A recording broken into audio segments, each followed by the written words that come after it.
Bonjour à tous et bienvenue sur notre chaîne YouTube Accessoires Asus TV. Aujourd'hui, je vais vous présenter le remontage, donc suite à la vidéo précédente, le remontage de la série d'ordinateurs portables de chez Asus, la série UX434.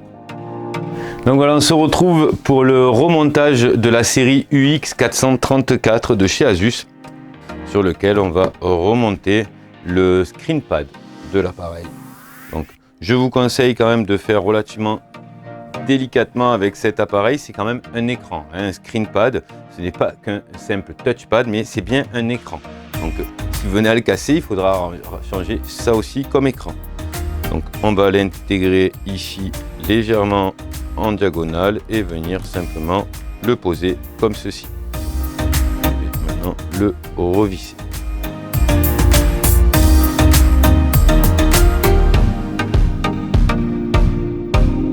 Donc là, on va juste repositionner proprement notre câble qui était bien collé à l'origine.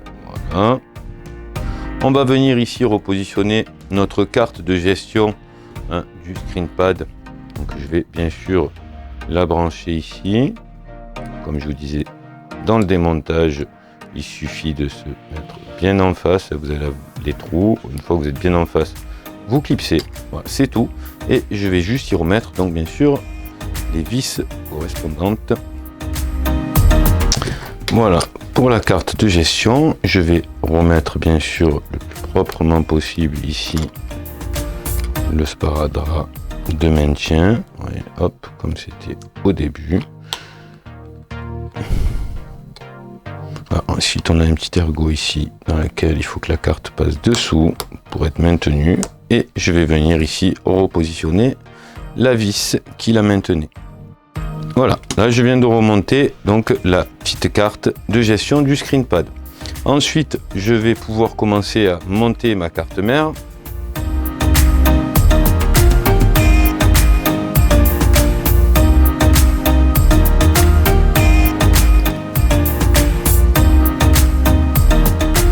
Comme ceci. Alors, vous voyez, si je la laisse comme ça, j'ai toutes les nappes qui passent dessous et je vais être relativement embêté pour pouvoir tout rebrancher. Donc pensez bien avant de serrer, de bien regarder que les nappes sont bien au-dessus de la carte mère. Alors, vous en allez avoir plusieurs. Hein.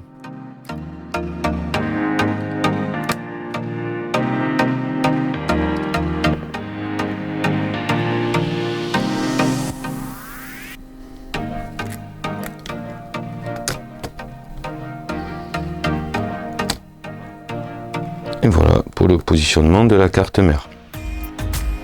On voit qu'on est bien positionné, tout est ok. On va pouvoir maintenant remettre les 3 vis de la carte mère. Donc là, on a repositionné notre carte mère. On va se débarrasser de quelques éléments qui vont être faciles. Donc en l'occurrence, les 2 vis ici de la nappe que je viens de reclipser. J'espère, vous voyez, les repasser dessous, j'ai pas fait attention. Ouais, les conseils que je vous donne, ça peut m'arriver à moi aussi. Ok, bon, ça va être possible. Voilà. Vous voyez, si je l'avais vissé là, il aurait fallu que je redévisse. C'était pas non plus très gênant, mais voilà, ça vous faisait faire des manipulations supplémentaires. Alors, je vais profiter pour me débarrasser de remettre tout ce que je peux remettre maintenant. Donc, en l'occurrence, ici, je vais récupérer. Hop, il n'y a pas de scotch de là. Non, il n'y a pas de sparadrap là-dessus. Donc là, je reclipe celle-ci. Je vais reclipser celle-ci aussi. Donc, n'essayez pas de la faire rentrer si vous n'avez pas relevé ici le petit ergot en plastique. Alors, je le répète à chaque fois, ils ne sont pas forcément bien visibles. C'est vraiment mini, mais ça compte énormément. Sinon, ça ne marche pas. Pareil pour le clavier.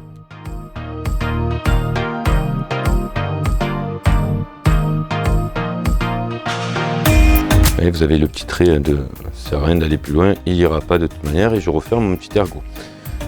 Un petit branchement facile, mais des fois un peu casse-tête parce qu'il faut être bien en face et appuyer pour l'éclipser. Je ne vais pas le faire de suite, remarquez, parce qu'il va falloir que je passe les câbles dans le ventilateur du processeur, enfin le système thermal module actif, la partie active. Donc je vais attaquer par ce biais.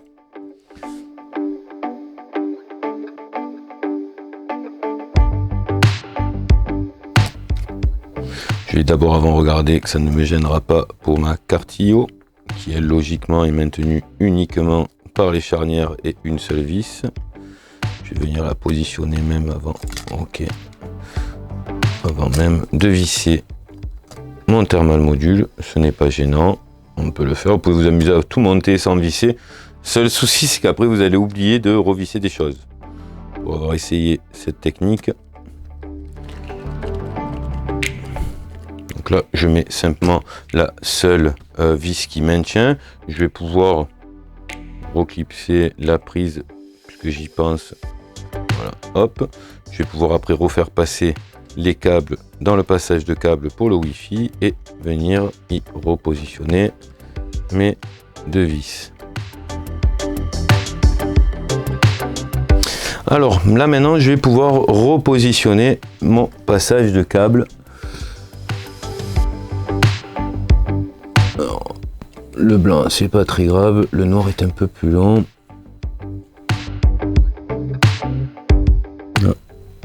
Voilà, pile dessus, ça s'est emboîté, c'est parfait.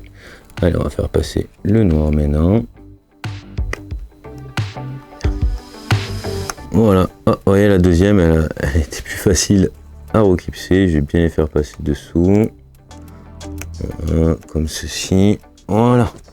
Je vais remettre le petit sparadrap par-dessus pour les maintenir au cas où. Voilà.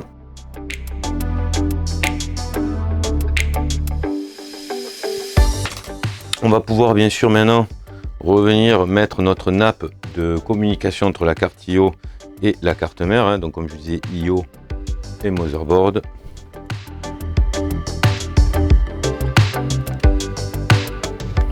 Voilà, et elles sont mises. On va juste faire attention que la nappe du Wi-Fi ne vienne pas nous empêcher de bien clipser. Voilà, on est ok. Et je récupère donc les 4 vis de la nappe. Donc là on continue, on vient de remonter donc notre nappe de communication entre notre IO card et notre carte mère. On va pouvoir venir présenter notre écran, hein, étant donné que la carte mère va être maintenue par l'écran. Donc comme dit pendant le démontage, c'est un module complet. Si vous devez le changer, il se présentera d'un seul bloc. Il ne pourrait pas le démonter. Donc comme d'habitude, je vais le mettre en place à l'envers. Je vais venir me positionner ici légèrement ouvert et je vais venir délicatement le poser. Vous voyez, j'ai plus qu'à rabattre ici mes charnières et venir à remettre donc ma visserie qui va venir plaquer mes charnières sur ma carte mère. Il n'y avait pas de piège, il y avait 8 vis et elles sont toutes identiques.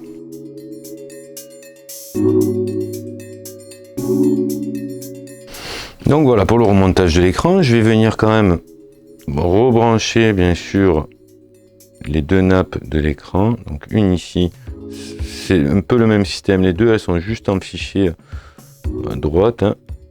Voilà, simplement. Et ici, ça venez le maintenir comme ceci. Voilà pour une. La deuxième, eh ben, idem. Hein, vous allez pouvoir vous servir sur celle-là de la petite partie sparadrap qui permet de faire la sécurité et éviter que la prise vienne se débrancher. Vous voyez, je me sers pour tirer pas trop fort et pour pas l'arracher. Et vous recollez simplement le sparadrap pour éviter que votre prise vienne à se débrancher. Voilà, on fait un petit contrôle charnière, voir que, ok, super, l'appareil s'ouvre bien. Je vais pouvoir venir présenter et pas brancher ma batterie. Comme ceci. Pas la brancher, pourquoi? Ben, parce qu'il va falloir que je fasse passer ici les câbles. Hein. En l'occurrence, les câbles du speaker ici qui va venir se brancher et les câbles qui relient les deux speakers. Voilà, on vient de remonter donc les vis de la batterie. Bien sûr, je ne la branche pas puisqu'il va me rester la partie haut-parleur, hein, les speakers à remettre. J'en ai mis dans le bon sens. Voilà. Donc je les présente, mais vous voyez qu'il faut faire passer ici le câble. Donc je vais en positionner un.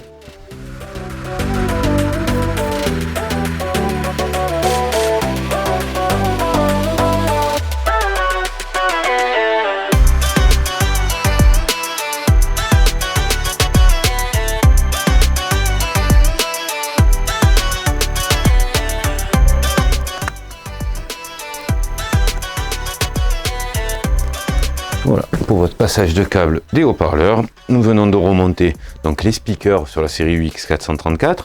On avait fixé notre batterie. Il nous reste, avant de remonter, bien sûr, parce que là je peux le remonter, il va fonctionner, il va s'allumer, tout allait bien. Mais il va manquer quelque chose de très important qui est le disque dur. Hop. Donc je vais remonter mon SSD. Il n'y a pas forcément d'ordre. L'essentiel, c'est de ne pas brancher tant que vous n'êtes pas sûr que tout est monté. Je récupère ma vis de mon SSD et je revisse. À partir de là, je n'ai plus besoin de tournevis avec l'appareil ouvert. Je vais pouvoir venir, donc je regarde que la sécurité d'Alim elle soit bien remontée. Je vais venir présenter ma prise.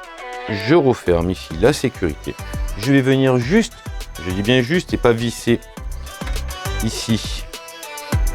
Je vais faire comme d'habitude un petit essai. Alors, déjà, mon pad fonctionne. Mon clavier fonctionne comme d'habitude. Je le mets simplement en veille. Je n'ai plus besoin du chargeur. C'était vraiment juste pour lui donner le coup de boost.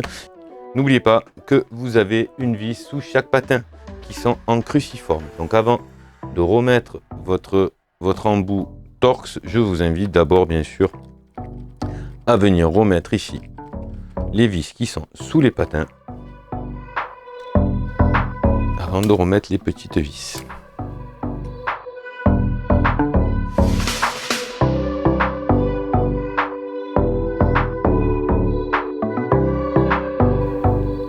Alors bien sûr aussi un petit conseil, si vous voyez sur ces modèles là ils sont inclinés les vis, n'essayez pas de les visser droite, hein. Vous allez foirer le pas de vis, laissez-le vraiment prendre de travers comme il a besoin, hein. Vous voyez ça va être approximativement l'angle, vous allez être comme ça quoi, vous ne serez pas droit, mais c'est normal, n'essayez pas de vous mettre comme ça, vous allez foirer la vis. Par contre, à l'arrière, vous pouvez aller totalement droite.